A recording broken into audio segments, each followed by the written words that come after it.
With New Year's resolutions, many of us will make a vow to eat healthier, and that's a good thing.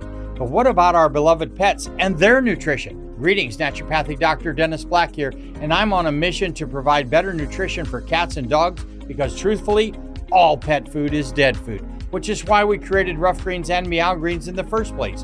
We bring their food back to life with live vitamins, minerals, probiotics, enzymes, omega oils, antioxidants, and so much more.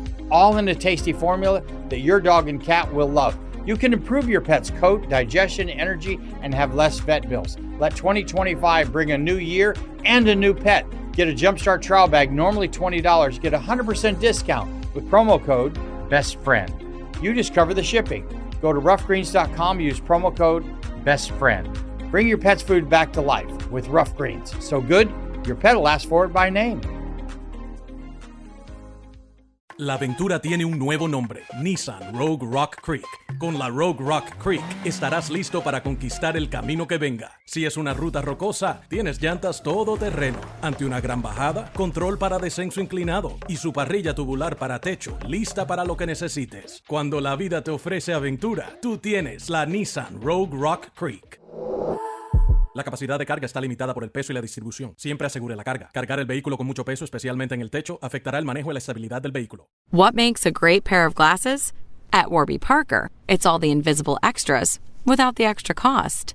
Their designer quality frames start at $95, including prescription lenses, plus scratch-resistant, smudge-resistant, and anti-reflective coatings, and UV protection, and free adjustments for life. To find your next pair of glasses, sunglasses, or contact lenses, or to find the Warby Parker store nearest you, head over to warbyparker.com. That's warbyparker.com. Have you ever thought about opening your own mobile cart or kiosk business? Maybe the facility you manage could establish new revenue by adding coffee, food, or retail services. Cart King International can be the answer to your needs. Cart King is a North American designer and manufacturer of the finest mobile coffee, food, and retail carts and kiosks. Cart King has been working with clients and corporations across North America for 20 years, providing innovative designs, custom manufacturing, and timely delivery. Carts and kiosks are fun, and so are the dozens of designs on our website. Please visit us today at www.cart-king.com or just call us at 1-877-986-7771 and get your sales rolling. PureSoapFlakes.com, 218-568-2525. Have you ever heard of Castile Soap? Pure Soap Flake Company handcrafts fine soap bars, laundry powder, and concentrated soap flakes using organic vegetable oils from their northern Minnesota facility. Bathe your body and wash your clothes with Pure Soap products that are free of fragrance, GMOs, palm oil, sodium lauryl sulfate, and synthetic additives. Keep it clean, folks. Pure Soap Flake Company products are kind to living creatures and sensitive skin, safe for drains and waterways, and work great in high-efficiency washers and top and front-loading machines. Order today at PureSoapFlakes.com or give them a call, 218-568-2525, 218-568-2525. Pure Soap Flake Company is a proud member of the Handcrafted Soap and Cosmetic Guild. Is your credit in bad shape? Do you need a new car? Ready to buy a new house? You want to rent an apartment? Are you going to apply for a job?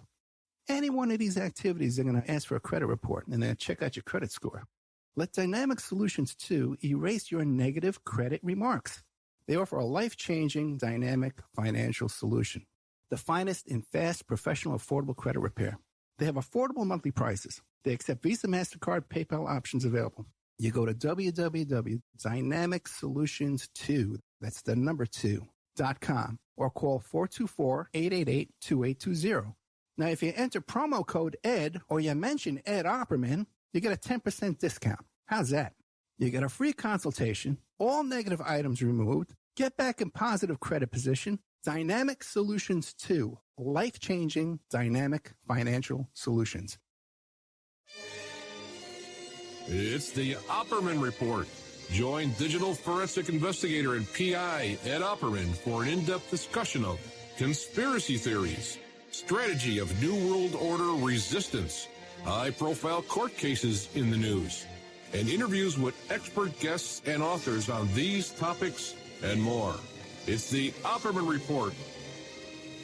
And now, here is investigator Ed Opperman. Okay, welcome to the Opperman Report. Finally, I am your host, private investigator Ed Opperman. And this show is brought to you by emailrevealer.com. And now, if this is the first time you're listening to this show, please do me a favor and go to oppermanreport.com and check out the member section. We have all kinds of exclusive content on there that have never been played before live on any live station before. And you can check it out by becoming a member of the Opperman Report. It helps support the show. Because especially when you got a rough week, got a lot of expenses, and that's what keeps us going here. Okay, so really appreciate all the members out there who help support the show. Tonight, we got a big show. It's the untold story of the Falcon and the Snowman. And our guest tonight is author Vince Font, and he's the author of the book, American Sons, The Untold Story of the Falcon and the Snowman. You can find the book on the Opperman Report, blogspot.com. There's a link to all his books on there. He has 3 books on there. And also, too, you can find it in the OppermanReport.com bookstore. So, Vince, are you there? I'm here, Ed. Thank you for having me on. I appreciate it. Yeah, thanks for being so patient. I had a little scramble, a little live radio, a little tragedy there, but we got through it. So, Vince, tell us about yourself. Peter Boyle once famously said, it happens to the best of us. Oh, well, then it happens to the worst of us, too, then. Okay. All right, man. So tell us about yourself. Who is Vince Font? Vince Font is, I'm not going to speak myself in the third person, although I often write in the third person. I'm a freelance journalist and a freelance writer. I've been working freelance, completely self-employed for 5 or 6 years with a long history of technical writing before that. I've been a writer all my life, except just recently I've been given an opportunity to write about a subject that really speaks to me, and that's the book that we're talking about tonight, American Sons, The Untold Story of the Falcon and the Snowman. It's a book that was essentially, when I came into it, it had been about 12 years in the making, and I kind of ushered it along to a quicker completion. And if just in case nobody is familiar with the book itself, it operates something as a sequel to The Falcon and the Snowman, the movie made famous in 1985 with Timothy Hutton and Sean Penn. Played a couple of guys who in the 70s who got caught up in selling secrets to the Soviet Union and ultimately were captured and sent to prison for a very long time. A lot of people don't know the rest of the story that follows that, and American Sons is pretty much the sequel that catches everybody up on what happened to the guys after the cell doors closed on them. Yeah, to prepare for this show, I watched the movie again, because I love that movie. Yeah. First of all, I had no idea that these guys broke out of prison and stuff. I had no idea about any of that. Well, just only one of them broke out of prison. Yeah. Christopher Boyce, a.k.a. the Falcon, played by Timothy Hutton in the original movie. Around about 1985 was when the movie came out, and I read the book. Just kind of really fascinated by the story. And then I looked in the school library and I saw that there was a sequel, both books written by journalist Robert Lindsey. Sequel was called Flight of the Falcon. And I found out that Christopher Boyce had escaped from prison and was, a fugitive for 19 months before the authorities finally caught up with him. That was a really fascinating book. And at the time there was talk about making that into a sequel movie, because the original Falcon and the Snowman, which was directed by John Schlesinger, was a really big hit and critically acclaimed. And Timothy Hutton, as you know, was a huge star at the time. And it ended up not getting made principally because of the fact that Timothy Hutton was not interested in reprising his role, because he heard that Christopher Boyce had not been involved in the writing of the Flight of the Falcon book and sort of was not on board with them making a sequel to the movie. So to his credit, Timothy Hutton was a very loyal individual, I suppose you could say. That's interesting. I don't want to get too far away from the original story, too, because I'd like you to tell the original story for people who didn't see the movie. But another thing I found fascinating was that Sean Penn hired the other guy. Yeah. When he got out of prison. Yeah, Andrew Daulton Lee. The thing about it is, when these actors, especially guys like Timothy Hutton and Sean Penn, when they prepare for a role like that, they immerse themselves in it and they go to the lengths of actually meeting the person. I know that Timothy Hutton spent a lot of time interviewing Christopher Boyce, and Sean Penn did the same thing with the character he portrayed, Andrew Daulton Lee. So that when it came to be that Andrew Daulton Lee was released from prison, Sean Penn gave him his first job as as some sort of a assistant or something like that. But to my understanding, he didn't work long with Sean Penn. It was just sort of a step, the next step in getting employment after being released from prison. Okay. How did you get involved with these guys?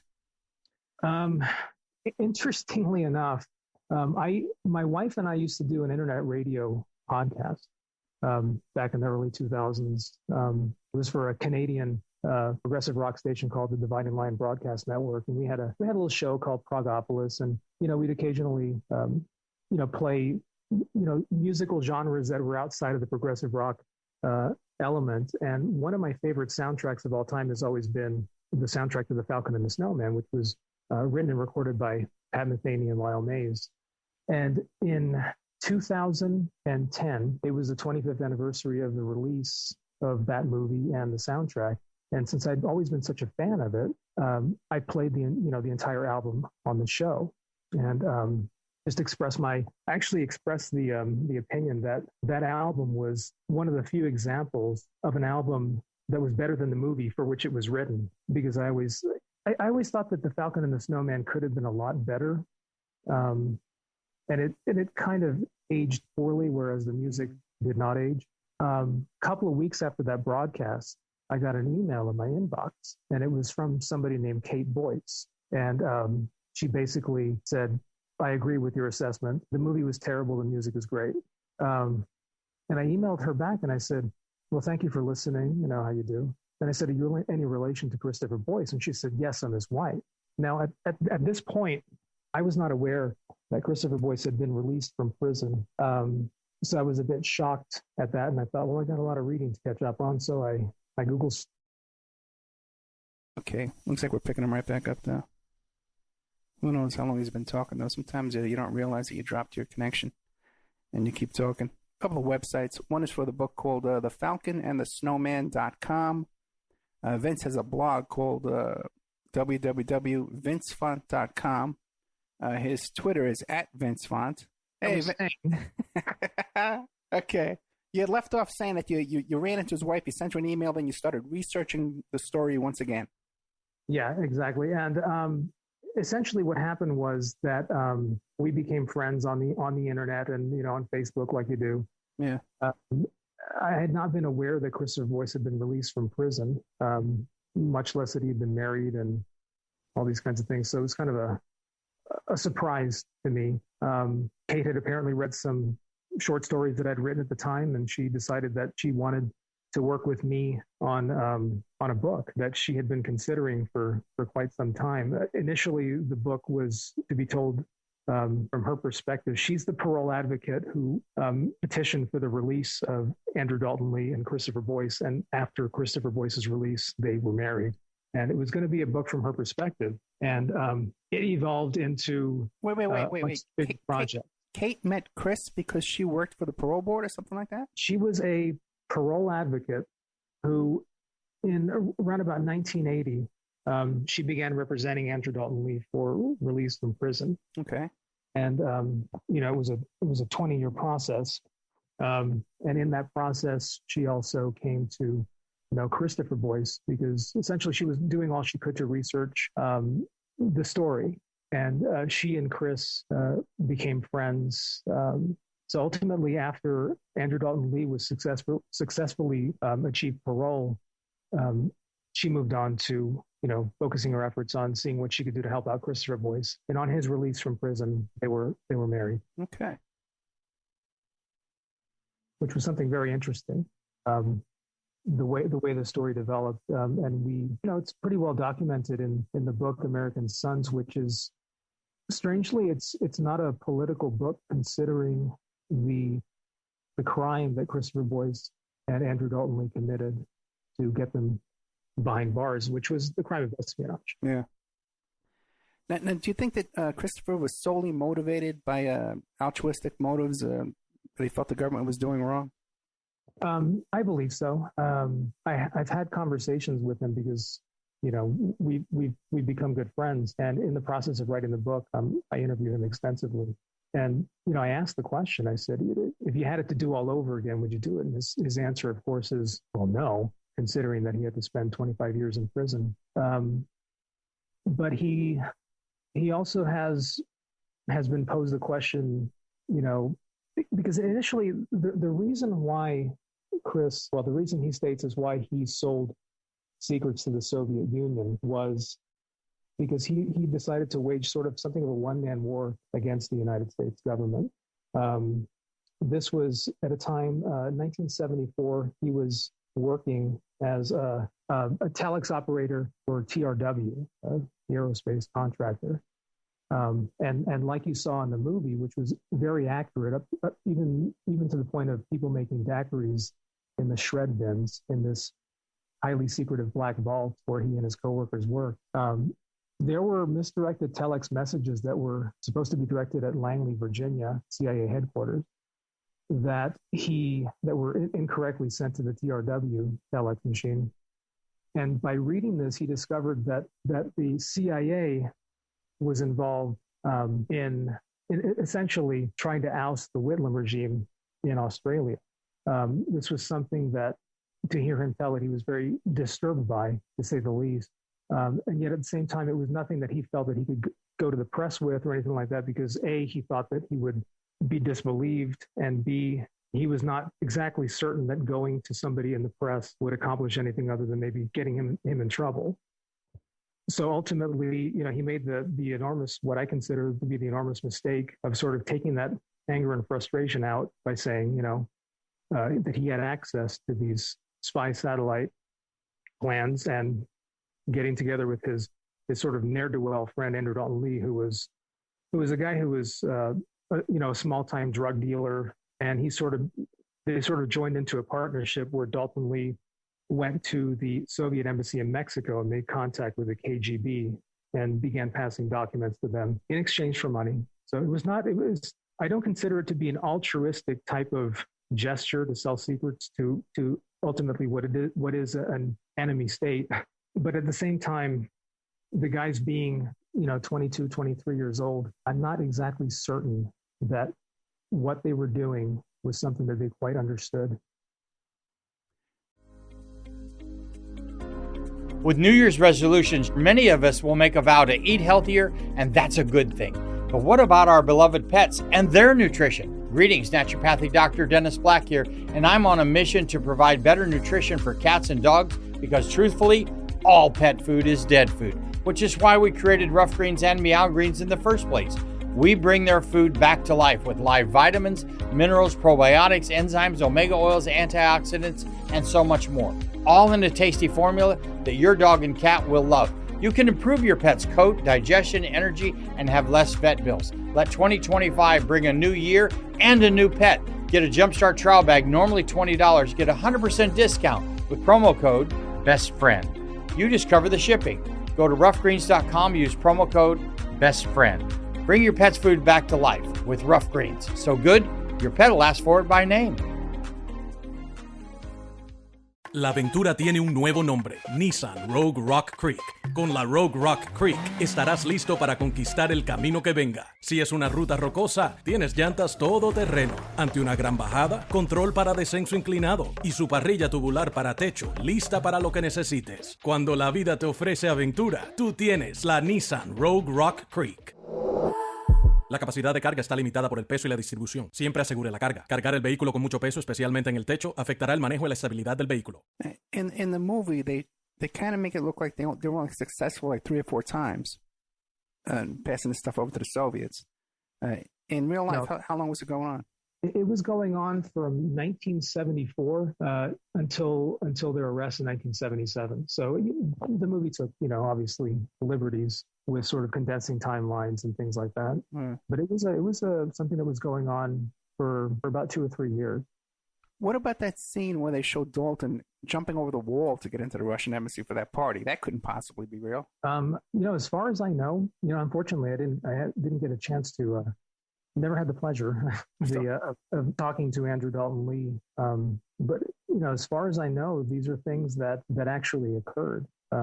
Needless to say, there was a lot of license taken with characters and condensing timelines and things like that. But he was one of only 2 people known in American history to be able to enter undetected by the U.S. government into a Soviet embassy, and the other one was Lee Harvey Oswald. Yeah, the same embassy too. Yeah, and it was the story itself.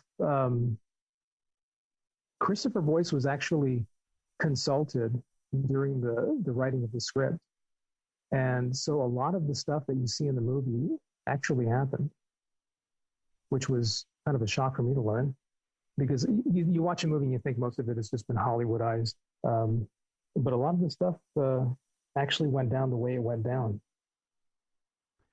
Even all that stuff about like them getting like practically abducted and had guns pulled on them by the Russians.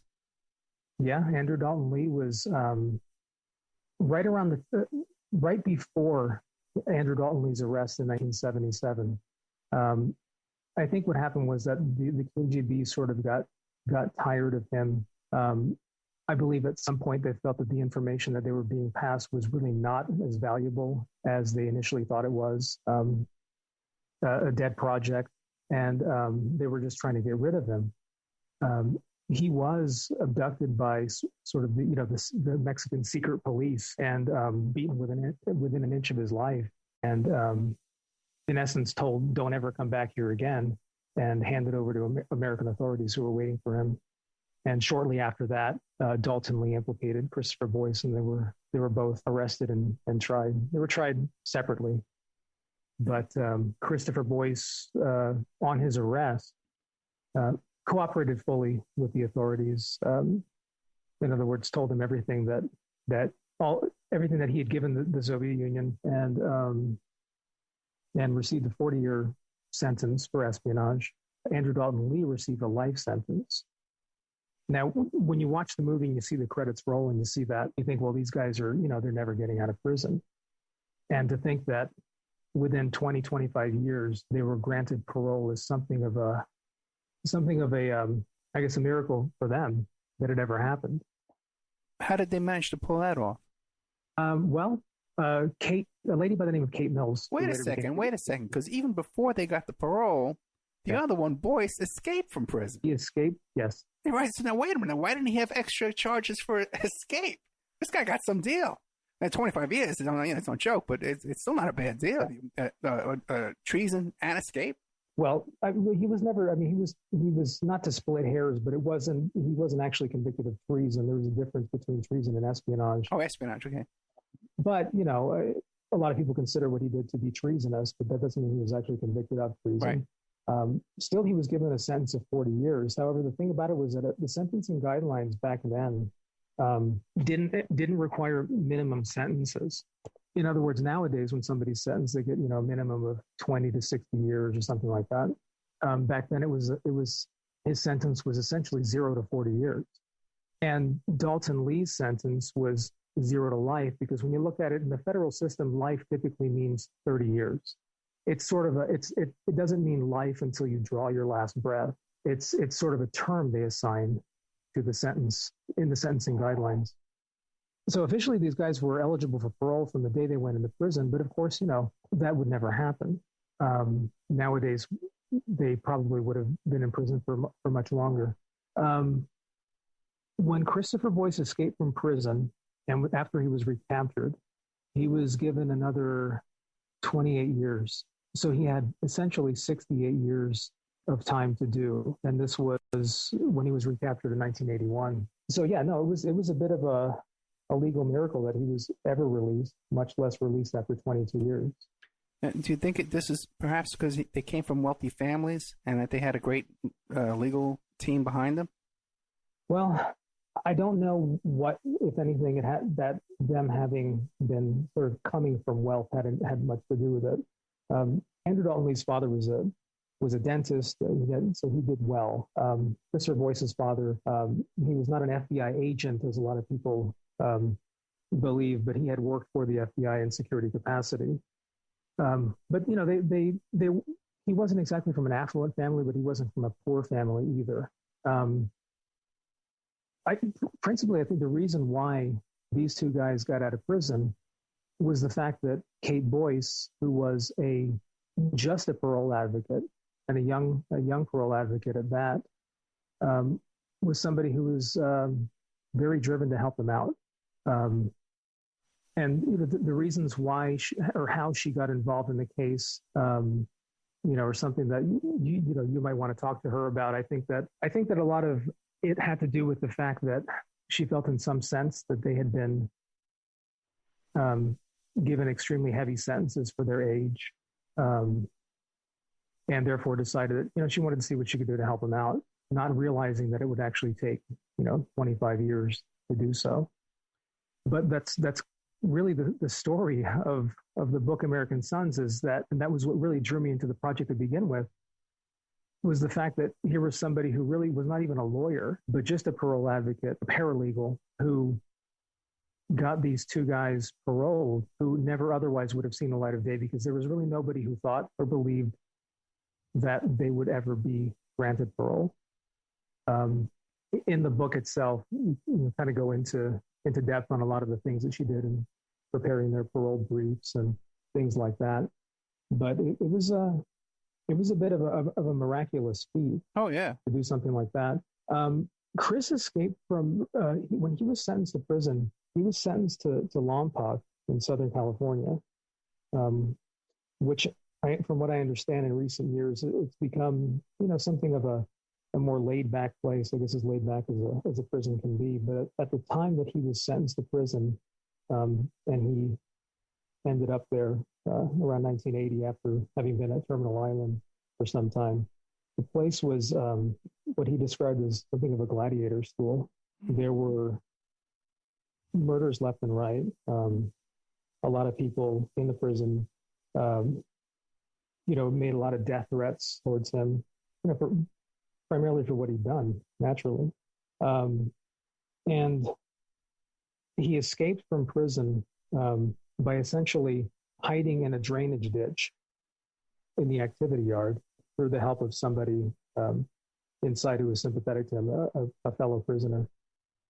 And after lights out, he emerged from the drainage ditch and he climbed the fence, and he took off into the woods north of Lompoc, and was there for roughly 30 days, eating what he could find, and eventually hitchhiked his way to Santa Cruz, where another fellow, a man that he had met in prison by the name of Calvin Robinson, had told him to go if he ever got out, if he ever pulled the escape off. And at that point, he was given some assistance, and he headed north into the Idaho Panhandle, and he was there for about 18 months before the authorities caught up with him. How long was he in prison before he made the escape? 3 years. That's not a lot of time. And like you said, I'm sure he had a lot of threats, because a lot of these prisoners, they're patriotic, believe it or not. And a lot of them, too, believe in the death penalty. A lot of these guys are real law and order guys. You'd think that they would wake up by the time they get back there, but they're still very patriotic, and they're very law and order. Yeah. Just amazing. But he was able to make enough friends that he was able to work this out. Yeah, I mean, this whatever anybody may think of the crime that Chris committed, which I don't take lightly at all. I think that what he did was wrong. He thinks what he did was wrong. At one point we were talking, and he said, yeah, well, I went to prison as I should have. I broke the law. This is what I did, and I was sent to prison. But of course, that doesn't mean that once somebody is in prison that they necessarily want to stay there forever. In the case of his escaping from prison, he believed that it was sort of just a matter of time before somebody stabbed him in the back or threw him over, off a tier somewhere. I think one of the reasons why he was able to get help from some of the people inside of prison was there were some people who were sympathetic to him, because for whatever you think of what he did, he's genuinely a nice guy, which is very surprising to me when I met him, because I've never met anybody, or knowingly anyway, who has been in prison or who has been in prison for that length of time. I thought that he'd be a very dark person, a morose person, a tattooed person for that matter. He has none of those things. He was somebody who was able to survive prison without becoming a worse criminal. And so he had people on the inside who were sympathetic to him and who thought, you don't belong here. What you did was a crime, but you don't belong here. And, here's what I can do to help you. And all it took was a couple of people. And it was a very, very simple escape. Okay. Let's take a little commercial break here. We're with Vince Font. He's the author of American Sons, The Untold Story of the Falcon and the Snowman, based on, not based on the true story, but, it's about that famous movie with Sean Penn and Timothy Hutton. His website is thefalconandthesnowman.com. His blog is vincefont.com. His Twitter is @VinceFont. And I guess that's about it. And you can pick up his books at the falconandsnowman.com website, and also too on the Opperman Report. On all of my websites, the link is going to be on all those books as well. So we'll be right back after these messages with more of Vince Font and the untold story of the Falcon and the Snowman. Are you ready to change your life, but don't know how to start? Is your stress and worries keeping you awake at night? Have you been battling grief, anxiety, or depression all alone? Have you lost touch with your own sense of being or spirituality? Soul Free Therapies offers professional and affordable live video streaming counseling and coaching services from the comfort of your own home. Sessions offered in English, Spanish, and Portuguese. Go to our website at www.soul-free.com and book your first session today. Hey, check out our brand new sponsor, Dynamic Solutions 2. That's the number 2. They offer a life-changing, dynamic financial solution. The finest in fast, professional, affordable credit repair. Is your credit in bad shape? Do you need a new car? Ready to buy a new house? You want to rent an apartment? Are you going to apply for a job? Any one of these activities, they're going to ask for a credit report, and then check out your credit score. Let Dynamic Solutions 2 erase your negative credit remarks. They have affordable monthly prices. They accept Visa, MasterCard, PayPal options available. You go to www.dynamicsolutions, that's the number 2.com, or call 424-888-2820. 424-888-2820. Now, if you enter promo code ED or you mention Ed Opperman, you get a 10% discount. How's that? You get a free consultation, all negative items removed, get back in positive credit position. Dynamic Solutions 2, life-changing dynamic financial solutions. 424-888-2820. Tell them Ed Opperman sent you. You get a 10% discount. Tina Helmuth is writing an ongoing series of fact-fiction books that boldly takes on today's most heinous crimes: the abduction, sexual trafficking, and cannibalization of our children. Suffer the Little Children, The Wrath of the Father, and Unbreakable. Deeply researched and mixed with the supernatural, good versus evil makes these thrillers hard to put down, shining a light on the root cause of these crimes and introducing a spiritual solution. Justice will be served. Available at lulu.com in paperback or ebook. It's the Opperman Report. And now, here is investigator Ed Opperman. Okay, welcome back to the Opperman Report. I'm your host, private investigator Ed Opperman. We're here tonight with Vince Font, the author of American Sons, The Untold Story of the Falcon and the Snowman. So, Vince, you there? Yes, I am, Ed. Very good. Let me ask you a couple of things I wanted to say. One is we were talking about how he was able to get along in prison for the most part, because I found that guys who are successful outside of prison can get along with people outside of prison when they're in prison. They get along pretty well in prison as well. Now, did he have a hard time in there from any serious trouble in there for 3 years, or the first 3 years? Well, during the first 3 years, as I indicated before, he had seen more violence than he had ever obviously seen in his life before. He didn't have any criminal record prior to this. So he really had a completely different background from most of the people that he was incarcerated with. He had witnessed, the person next to him being murdered over some sort of a petty prison thing.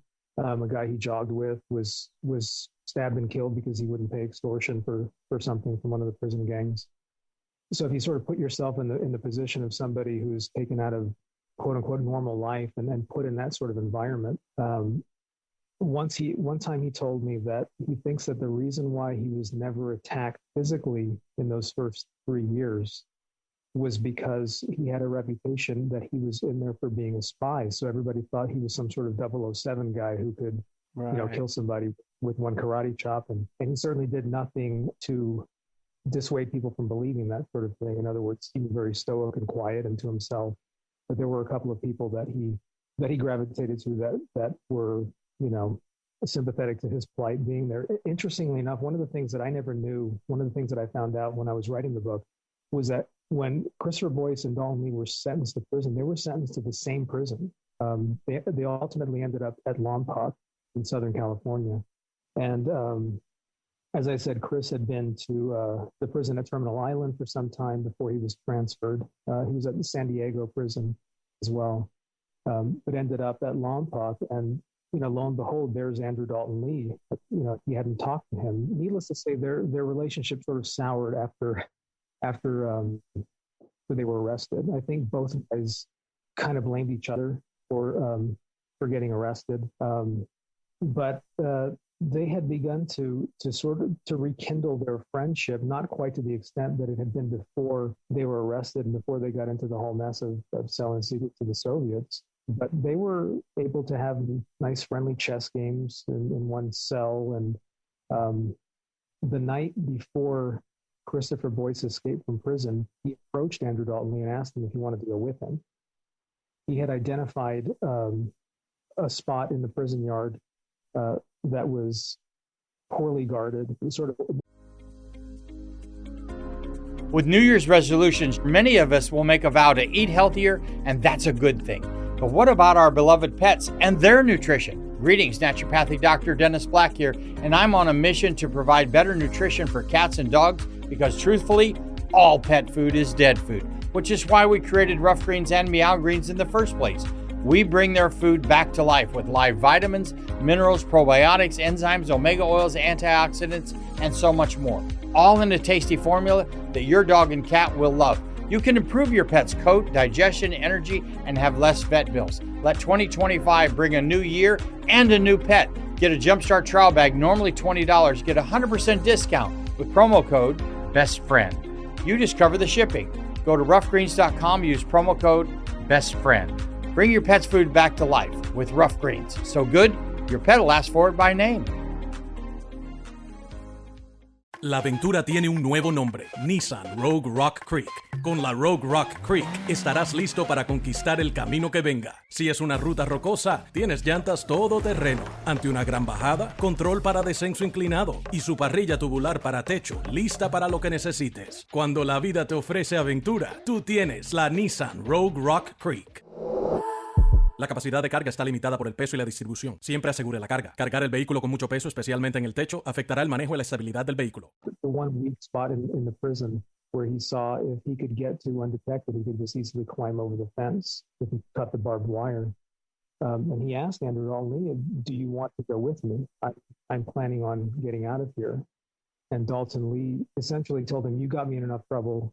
I'm not going to go get myself in further trouble with you. And so he ultimately went alone. Andrew Daulton Lee was probably the last person I would have imagined to have been a model prisoner when he went to prison. But that's essentially what he was.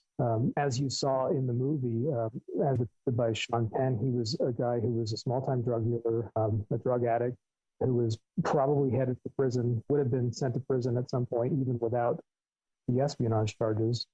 But once in there, he essentially kept to himself. He was a very small man, 5'3". So being in a place like that, he sort of had to watch where he stepped and watch what he said to anybody. And it was he was a model prisoner, which what led to his release after 20 years, I believe. Wait, but he also had drug charges too that he was a fugitive on. And was he convicted on those charges as well?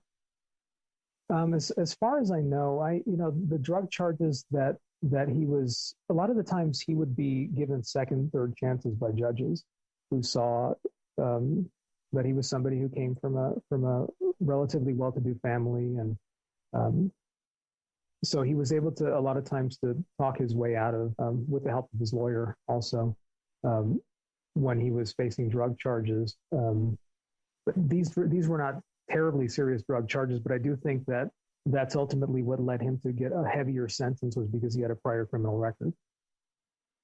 Okay, now when Boyce escapes, mm-hmm. he pulls some bank robberies? Yes, he did. He did. He was in Idaho, and he was sort of there was a community of people up there in far northern Idaho, in Bonners Ferry, Idaho, that he befriended under an assumed name, but there were some people who knew who he was. But these were people who were sort of out there, and they were there because they were just about as close to being expatriate as you can get without crossing the Canadian border, and thought, well, I'm just gonna leave it alone. I'm not gonna tell anybody who he is. Yeah, Christopher Boyce robbed some banks, and this is the one thing that, when I've talked to him, he genuinely expresses regret over having done that, because of the fact that he used a gun, and he understands that he probably terrified people. I've never had a gun pointed at me, but I can imagine that it's terrifying. And like I said, interestingly enough, he regrets that more than the crime of espionage itself, because of the direct impact that it had. When you ask him, why did you rob banks? His answer is, well, he couldn't get a job because he had a fake identity, and he didn't want to be discovered. He was on a lot of wanted posters. He was at the time the #1 most hunted fugitive by the U.S. Marshals. I personally think that when he climbed the fence at Lompoc, I don't think he expected to make it over the other side of the fence without being shot, because there were armed guards who were patrolling the perimeter and who had on numerous occasions shot people who'd run for the fence. I believe that once he got over the fence, he was probably so shocked that he'd actually made it, that everything after that point became some sort of almost a Robin Hood experience. I don't really know if I'm expressing it accurately. Okay, let me ask you a couple of questions. Did he ever tell you how he got the tools to cut the barbed wire at the top of the fence? Yes, and that was really. It's actually kind of a funny story. He pulled a favor from a friend who got him a job working outside, trimming the hedges and things like that within the prison perimeter. And so he had access to these things. Okay. Yet to actually steal them required him and the person who was helping him to distract the guard. And the way they did this was by feeding the guard. The guard was apparently, really, really heavy-set guy who ate a lot of food, and they would routinely bring him pastries from the mess hall that they had bought, and said, "Here, I'm not going to eat this," and the guy would eat himself into a practical standing coma, to the point where he was distracted enough so that Chris could go back into the tool shed and steal just a pair of shears was all he used, and an old like a broom, half a broomstick that he had fastened into something of a makeshift ladder to help hoist him up to the top of the fence.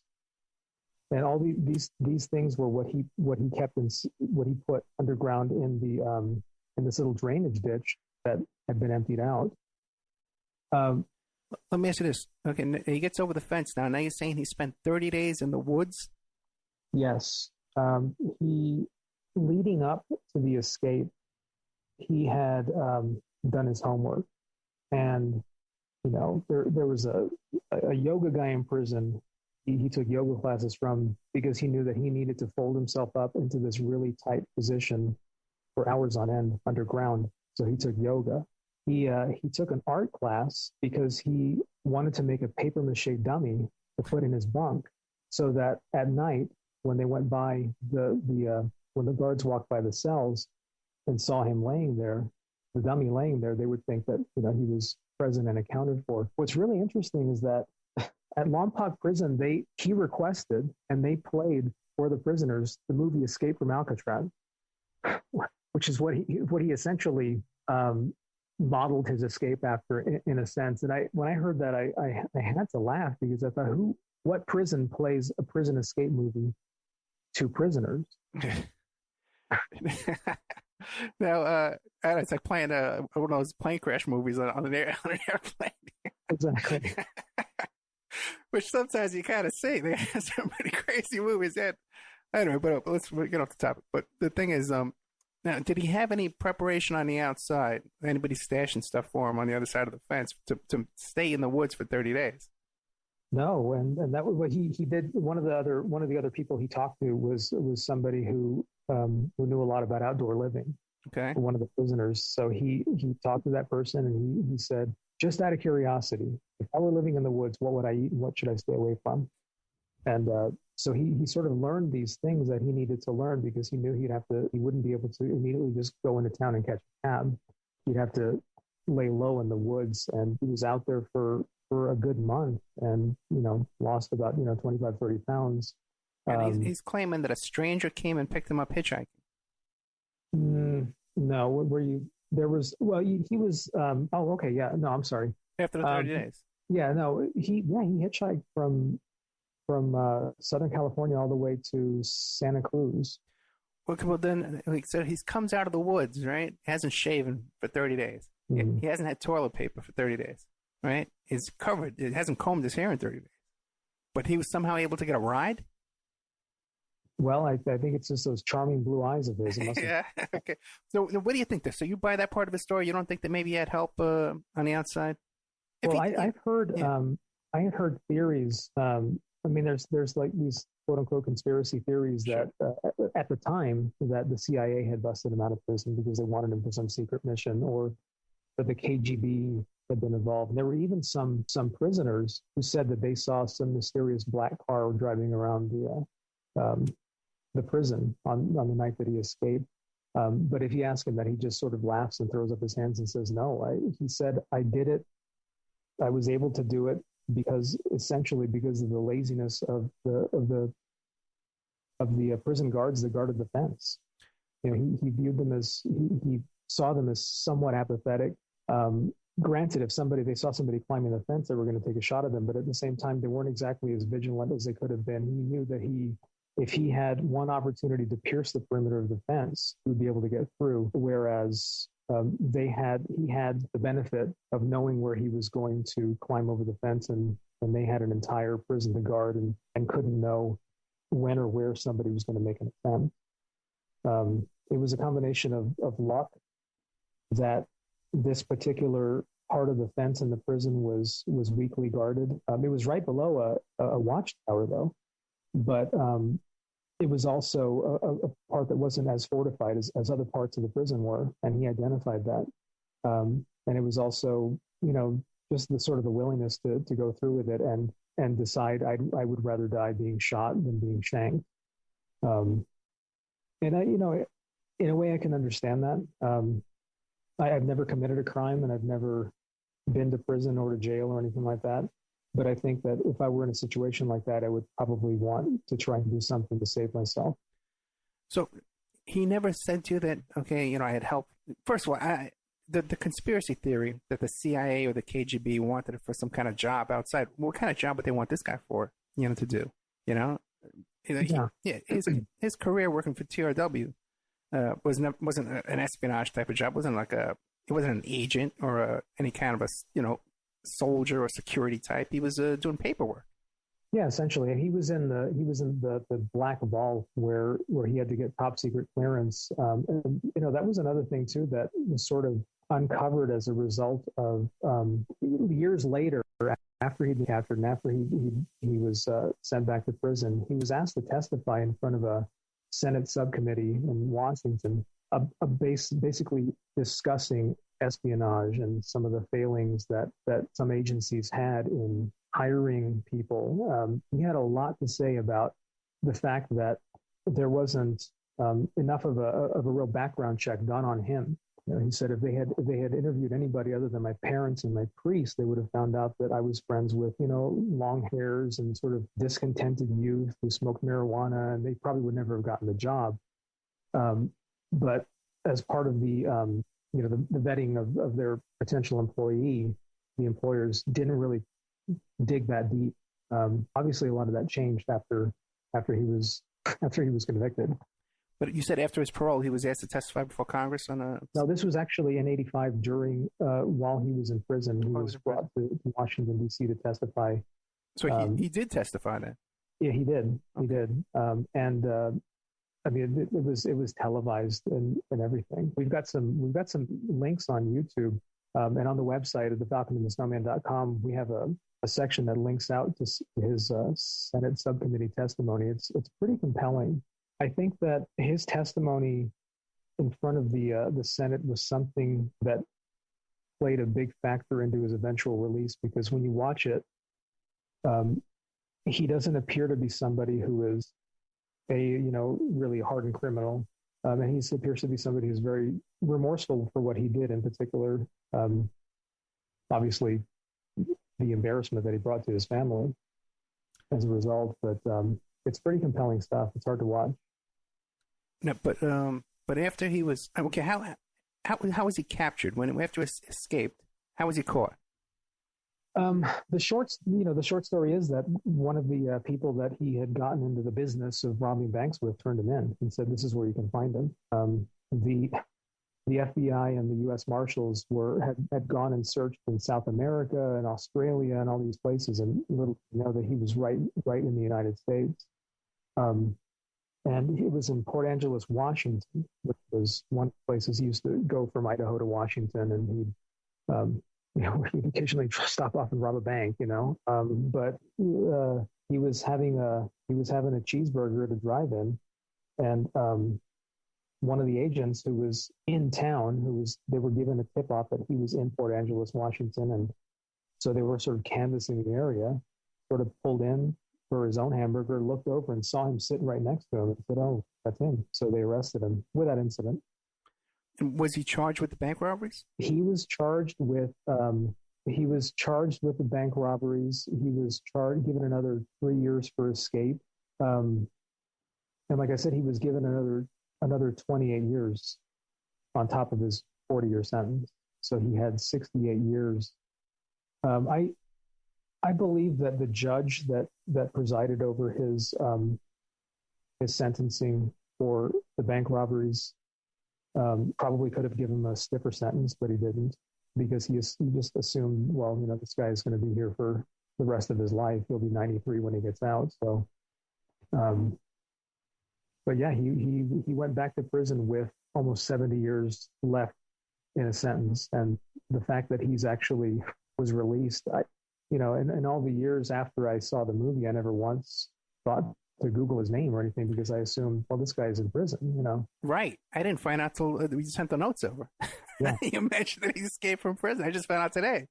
Now, but in the notes you sent over too, you said something about that he was taking flying lessons and he was going to break out his buddy Daulton. Yeah, one of the things that one of the reasons, I was going to say one of the reasons he stuck around the United States, but the fact is that Chris had gone. He was able to cross into the border of Canada and then back down into Idaho. He never left the country because he felt that he would probably stick out like a sore thumb if he went to Canada, being an American. But a part of him, I don't think, wanted to leave the country. A lot of people say that. I mean, if you just Wikipedia his name, of course, a few things you read on Wikipedia are true, but it states that he was caught with a book on flying in his lap, and he was taking flying lessons at the time. The conventional wisdom at the time was that he was taking. With New Year's resolutions, many of us will make a vow to eat healthier, and that's a good thing. But what about our beloved pets and their nutrition? Greetings, naturopathic Dr. Dennis Black here, and I'm on a mission to provide better nutrition for cats and dogs, because truthfully, all pet food is dead food, which is why we created Rough Greens and Meow Greens in the first place. We bring their food back to life with live vitamins, minerals, probiotics, enzymes, omega oils, antioxidants, and so much more. All in a tasty formula that your dog and cat will love. You can improve your pet's coat, digestion, energy, and have less vet bills. Let 2025 bring a new year and a new pet. Get a Jumpstart trial bag, normally $20. Get a 100% discount with promo code BESTFRIEND. You just cover the shipping. Go to roughgreens.com, use promo code BESTFRIEND. Bring your pet's food back to life with Rough Greens. So good, your pet will ask for it by name. Lessons so that he could steal a plane and fly to the Soviet Union or something. Presumably because he would be welcomed as a hero or something like that. I asked him about that, and he sort of laughed and said, "I wouldn't want to live in the Soviet Union." But the truth behind it was that he was taking flying lessons, learning how to fly a Cessna as the first step to learning how to fly a helicopter next, because he thought that was sort of like the natural progression of things. And his plan was that he was going to learn how to fly a helicopter so that he could fly the Lompoc prison like Charles Bronson and pluck Andrew Daulton Lee out of prison so they could, so he could get him he could break him out of prison, assuming that Daulton Lee would have been able to communicate with him, to tell him, I'll be here on this date, and that he would have gone with him. Because I don't think that would have happened. Well, at least he would be prepared, right? Yeah, he'd be ready. But now, it's not cheap to take flying lessons. And he was making that much money from the bank robberies? Yeah, from what I understand. I mean, he even hit a couple of bank flights, which is, that's one of the reasons why I thought to myself, I don't think that he was necessarily. I don't think he was crazy, but I don't think he was necessarily in his right mind to actually do something like that.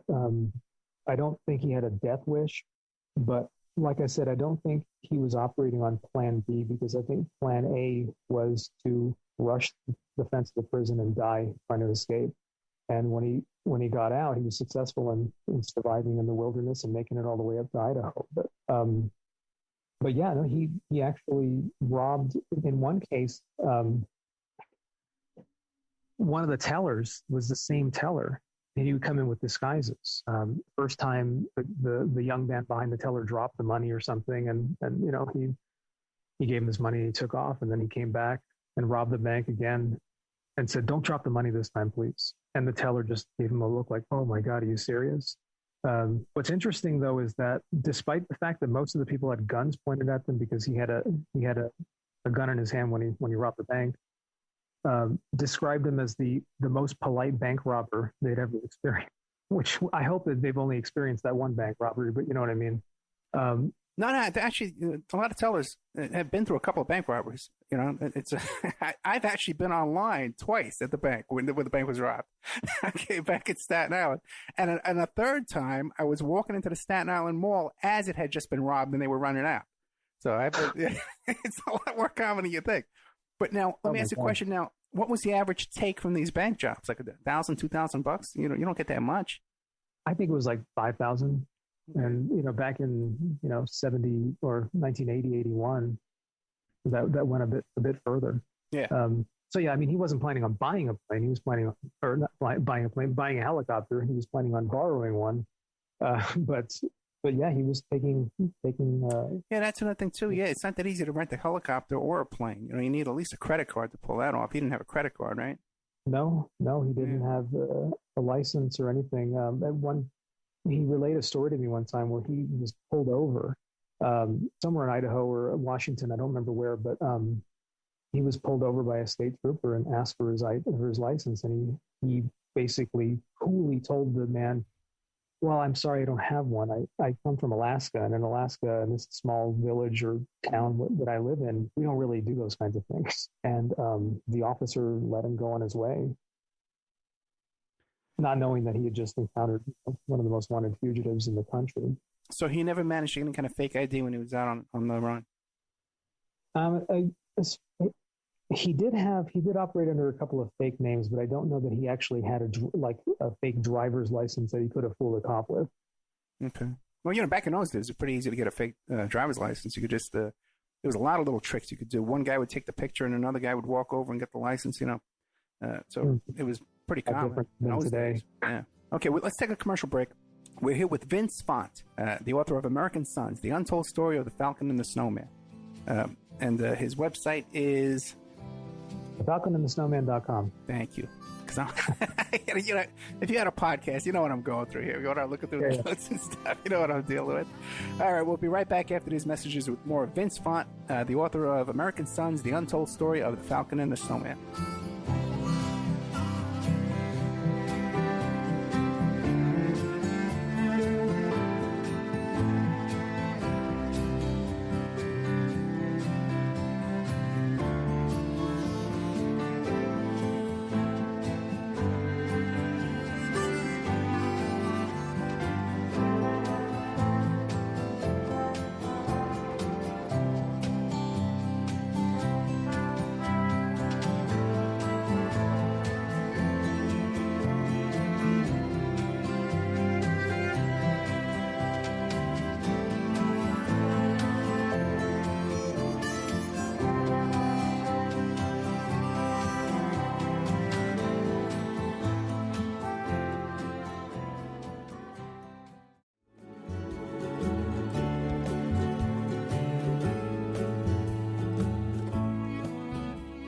And now a word from our sponsors. OppermanReport.com. Hey, do you like what you're hearing? Do you like the work that you see us doing here at Opperman Report? You can support that work by becoming a member at OppermanReport.com. And as you have access to over 200 exclusive shows and interviews that you can't find on YouTube or Spreaker or iHeart or iTunes or KYAH. You can't find them anywhere else online, exclusive to our member sections, to our members. Also, too, there's images, videos, documents, court docs. And don't forget, you can hear your ad played here on the Opperman Report, reach hundreds and hundreds of thousands of people on a daily basis because the show is repeated every day all over the world. Contact me at oppermanreport@gmail.com and I'll give you a good deal on advertising rates. Have you ever thought about opening your own mobile cart or kiosk business? Maybe the facility you manage could establish new revenue by adding coffee, food, or retail services. Cart King International can be the answer to your needs. Cart King is a North American designer and manufacturer of the finest mobile coffee, food, and retail carts and kiosks. Cart King has been working with clients and corporations across North America for 20 years, providing innovative designs, custom manufacturing, and timely delivery. Carts and kiosks are fun, and so are the dozens of designs on our website. Please visit us today at www.cart-king.com or just call us at 1-877-986-7771 and get your sales rolling. Have you ever heard of Castile Soap? Pure Soap Flake Company handcrafts fine soap bars, laundry powder, and concentrated soap flakes using organic vegetable oils from their northern Minnesota facility. Bathe your body and wash your clothes with Pure Soap products that are free of fragrance, GMOs, palm oil, sodium lauryl sulfate, and synthetic additives, safe for drains and waterways, and work great in high-efficiency washers and top and front-loading machines. They have a little promotion going on. Contact them to order some soap. Mention the Opperman Report. You're going to get a free gift. Order today at puresoapflakes.com or give them a call, 218-568-2525, 218-568-2525. Pure Soap Flake Company is a proud member of the Handcrafted Soap and Cosmetic Guild. Are you ready to change your life, but don't know how to start? Is your stress and worries keeping you awake at night? Have you been battling grief, anxiety, or depression all alone? Have you lost touch with your own sense of being or spirituality? Soul Free Therapies offers professional and affordable live video streaming counseling and coaching services from the comfort of your own home. Sessions offered in English, Spanish, and Portuguese. Go to our website at www.soul-free.com and book your first session today. Is your credit in bad shape? Do you need a new car? Ready to buy a new house? You want to rent an apartment? Are you going to apply for a job?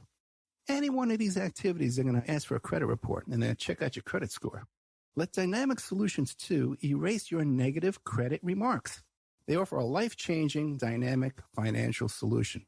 The finest in fast, professional, affordable credit repair. They have affordable monthly prices. They accept Visa, MasterCard, PayPal options available. You go to www.dynamicsolutions2, that's the number 2, ed.com or call 424-888-2820.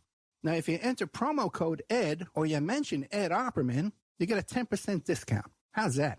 You get a free consultation, all negative items removed, get back in positive credit position, Dynamic Solutions 2, life-changing dynamic financial solutions. Hey you, podcast listener, this is your last chance. After this, there is no turning back. Take the blue pill. You wake up in your bed and go back to listening to mundane podcasts that won't challenge your religious beliefs and your so-called truths about reality, the universe, and consciousness. Take the red pill. Subscribe to the Event Horizon podcast, hosted by Mark Anthony Peterson, and he will show you how deep the rabbit hole goes. Event Horizon takes a walk into the paranormal with a splash of conspiracy. It's the podcast that would be born if David Icke and the X-Files had a baby.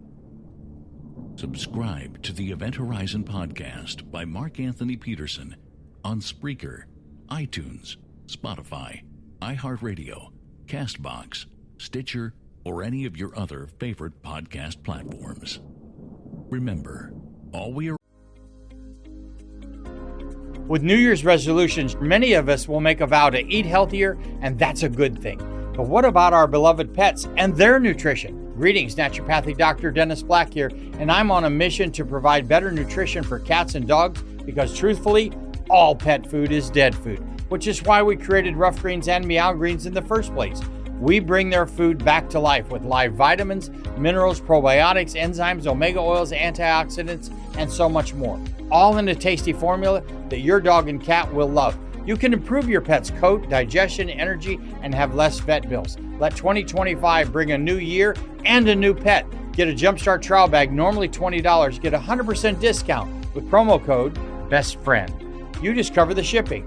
Go to roughgreens.com, use promo code BESTFRIEND. Bring your pet's food back to life with Rough Greens. So good, your pet will ask for it by name. Our offering is the truth, nothing more.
With New Year's resolutions, many of us will make a vow to eat healthier, and that's a good thing.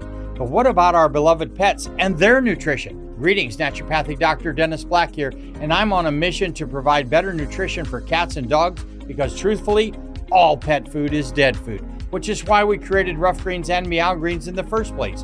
We bring their food back to life with live vitamins, minerals, probiotics, enzymes, omega oils, antioxidants, and so much more. All in a tasty formula that your dog and cat will love. You can improve your pet's coat, digestion, energy, and have less vet bills. Let 2025 bring a new year and a new pet. Get a Jumpstart trial bag, normally $20. Get a 100% discount with promo code BESTFRIEND. You just cover the shipping.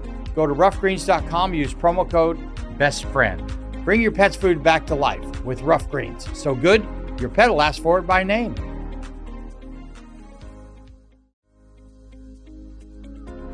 With New Year's resolutions, many of us will make a vow to eat healthier, and that's a good thing. But what about our beloved pets and their nutrition? Greetings, naturopathic Dr. Dennis Black here, and I'm on a mission to provide better nutrition for cats and dogs because truthfully, all pet food is dead food, which is why we created Rough Greens and Meow Greens in the first place. We bring their food back to life with live vitamins, minerals, probiotics, enzymes, omega oils, antioxidants, and so much more. All in a tasty formula that your dog and cat will love. You can improve your pet's coat, digestion, energy, and have less vet bills. Let 2025 bring a new year and a new pet. Get a Jumpstart trial bag, normally $20. Get a 100% discount with promo code BESTFRIEND. You just cover the shipping. Go to roughgreens.com, use promo code BESTFRIEND. Bring your pet's food back to life with Rough Greens. So good, your pet will ask for it by name.